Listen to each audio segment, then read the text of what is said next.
the human being who is born into this world, who comes into this unknown field, this not so familiar environment, who simply just inherits what it is born into, who inherits all the past, all the culture, all the practices, all the traditions of the country, place, or family it is born into, it becomes necessary, important for the human to question, to be curious about the world that they have inherited, because everything is virtually unknown. There is nothing that one can claim that they are familiar with or that they already know. The reality is that they are, and there is the world that they perceive outside of them. And it is this reality, this equation of me and the world has to be understood, and it can be only understood when there is doubt, when there is skepticism involved. Without questioning, without doubting ourself, without being skeptical of the tradition, practices, of even our own self, of our experiences, of the world around us, we can never come to the reality, the very nature of this existence. We would just be at the mercy of outward winds and weather. Wherever situations, conditions takes us, we will find we just tag along. So until there is doubt within us, which questions, which checks, which inquires everything, including oneself, there can be no assertion of understanding ourself or the reality around us. All our assertions, all our claims about knowing anything would be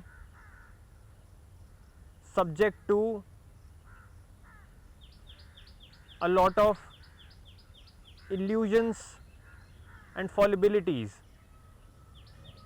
So we have to doubt, we have to check and inquire everything around us, including our own self. And then this doubt is healthy. One has to doubt what one experiences, one has to doubt one's own way of thinking, one has to doubt one's own assumptions and one's own hypothesis of what one just thinks to be absolutely correct or real. We have to doubt the very nature of existence, because without this doubt we will be filled with a false sense of belief, confidence, which would be based upon our own conditioning that we were subjected to, the influences that we came in contact with.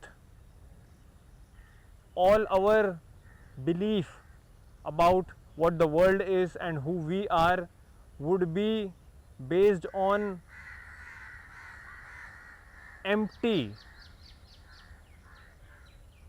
notions and beliefs. There would be nothing substantial, concrete in our understanding of the world and ourselves. So without having doubt and skepticism about our own existence and the world, whatever we see outside, we can never completely claim that we know anything.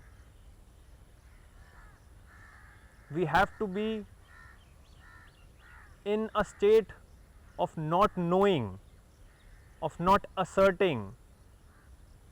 We have to be uncertain within ourselves to come upon certainness. We have to start with uncertainty and discover and find out what we can be absolutely certain of. So doubt in that area is essential. We have to doubt ourselves. We have to question every belief, every notion, every imagination that arises within. Because without this doubt,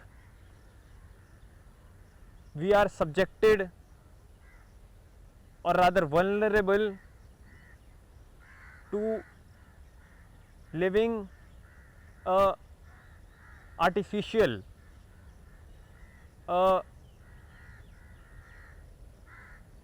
imitation of a life. And then there is self-doubt, a doubt where we actually question our own capability, where we actually question whether we would be able to do a certain thing, whether we would be able to pull off certain task, a certain requirement. A doubt which makes us question, which makes us nervous, which makes us self-conscious. We have to understand the nature of this doubt, which makes us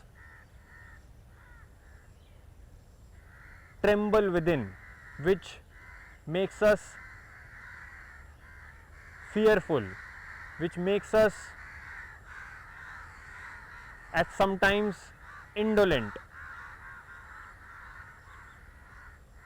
What is the nature of this doubt? How did this doubt arise within us?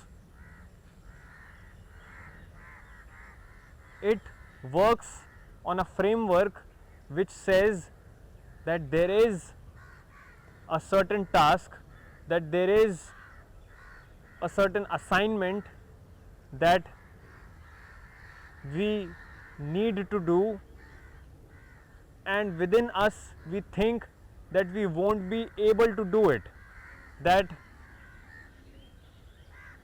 what we are asked to do, that we think that we can do, we are not sure of whether we would be able to pull the given task or assignment. we think that our capability of doing a certain task is at 40 to 50%, and that missing 50 is filled with this doubt of not knowing whether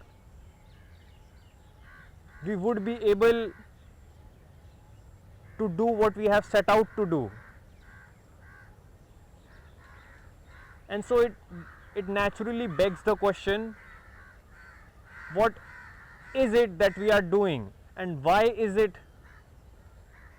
we are doing what we have set out to do? We have to understand, we have to go into the reasons of why I am doing the thing that I am doing. Is it under some influence? Will doing the certain thing give me some benefit? Would it be profitable to me, or would it earn me some respect in the other's eye? Why I am doing the thing that I am doing, of which I am doubtful of? We have to go into these questions. We have to ask that the thing that we are doubtful of, why is it we are doing it in the first place? And then the necessity of doing that task, the very requirement of doing that task, of doing that work, of taking upon that challenge, would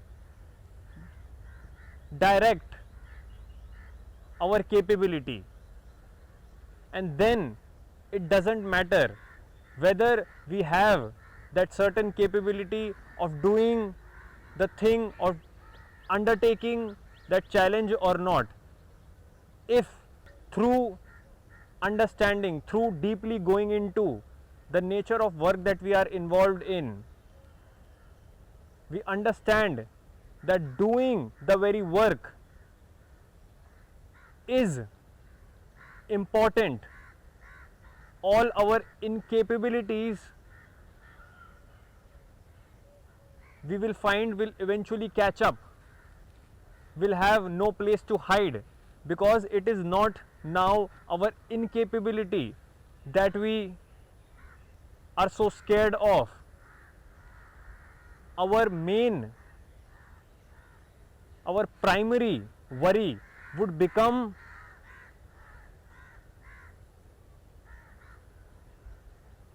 the completion of the work, would become doing the challenge, taking up the challenge in the first place. And then all the doubt, the feeling of inadequacy, the feeling of incompetence within will stop to matter, because now it doesn't really count whether we are capable of doing the task or not, because we have understood the necessity of doing the thing. We have understood why we should be doing the work that we are doing in the first place.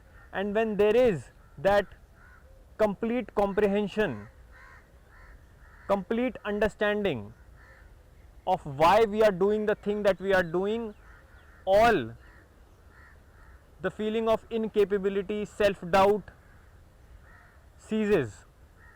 It doesn't matter if we doubt ourselves.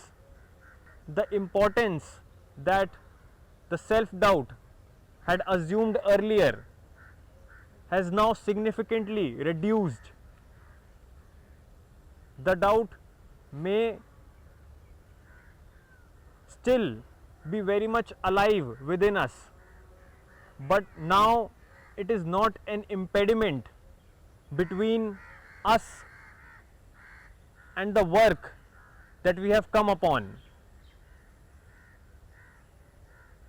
because now the primary importance is that work and not our capability to do that work or not.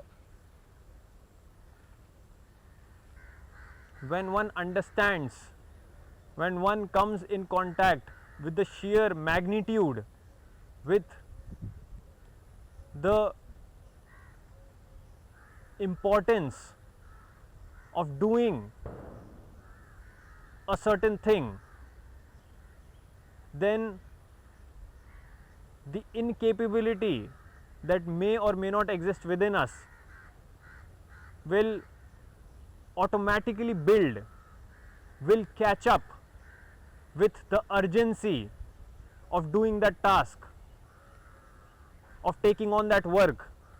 All our narratives of self doubt, of incapability, of incompetence that we have about ourselves would assume secondary importance, and that urgency within us will command, will now dictate the capabilities that we have to pull the task off. We will see how our own capabilities, skills,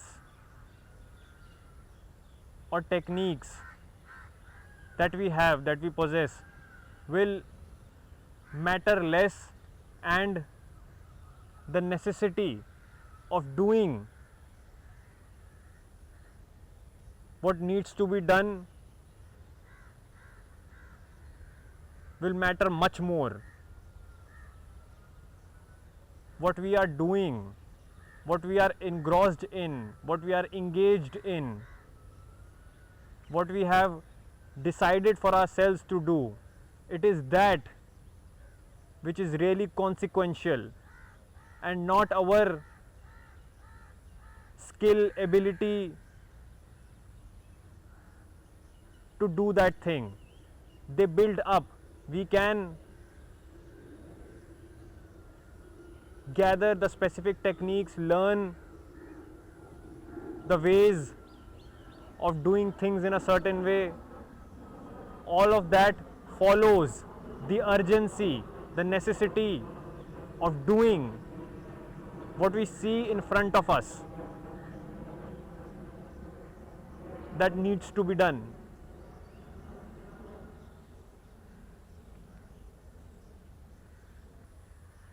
And that is when all this feeling of self doubt ceases to be. It becomes unimportant. Whether we doubt ourselves or don't doubt ourselves, it doesn't matter, because the task that is in front of us demands completion. Doing the task then becomes much more important than how it is actually being done.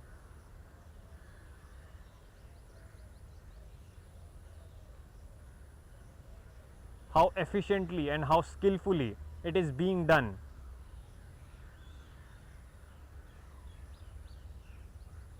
To have efficiency is good. To have that skill, that technique, the ways, the know how of doing things, of doing a certain task will surely help. But not knowing exactly how to do it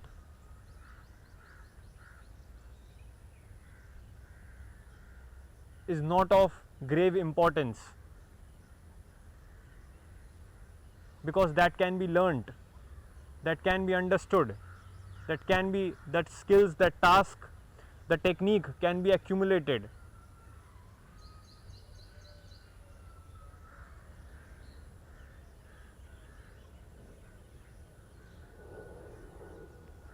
Because what we have come upon is now urgent, is gravely important.